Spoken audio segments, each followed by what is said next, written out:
I am joined today by Steve Laycock, the skip of the Laycock team with St. Gregor's Kirk and Dallin Myers.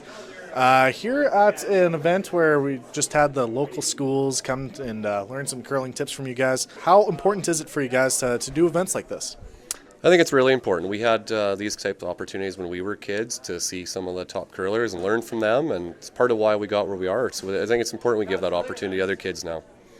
Now, what's the reaction from the kids here, and what do you hope to take away from it?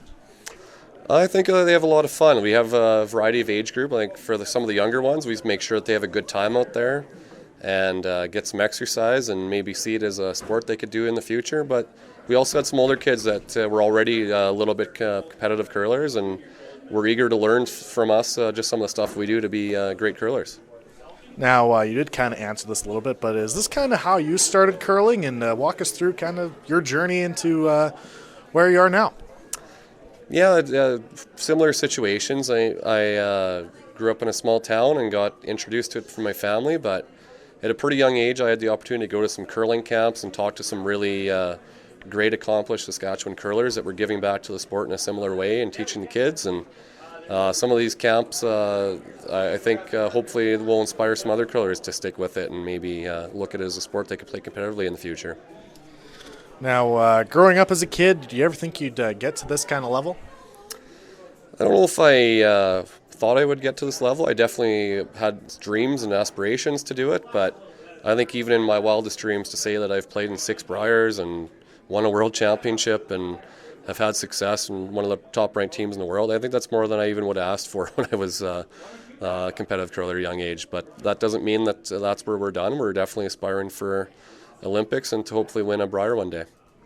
Now, of course, Olympic trials coming up here. What kind of needs to happen for you guys to make it to the trials and ultimately the Olympics? Well, right now we actually, with our ranking, have an inside track to get a direct spot to the trials. So hopefully we can finish off the year strong, and that would get us a spot direct. Otherwise, we'd have to play through the pre-trials event in the fall. Once we're in the trials, I mean, every team that's going to be at the trials, we've beaten before. So it's not like we need to do anything magical or anything we haven't done before. We just need to put it all together in 1 week and get some big wins at the right time and play like we're capable of, and hopefully get a few breaks squared away too.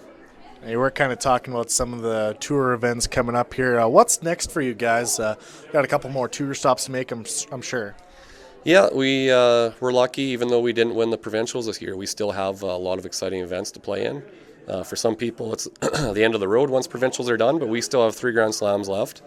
We go to the Elite 10 in Nova Scotia in middle of March, and then we have the Players' Championship and Champions Cup in Toronto and Calgary in April. Awesome. Now, anything else I'd like to add? Just happy to see such a good turnout here in the Humboldt area. A lot of good curlers out there too. Hopefully a lot of these kids stick with it, and there's going to be some pretty competitive games at the high school level here, it looks like, in the next couple of years.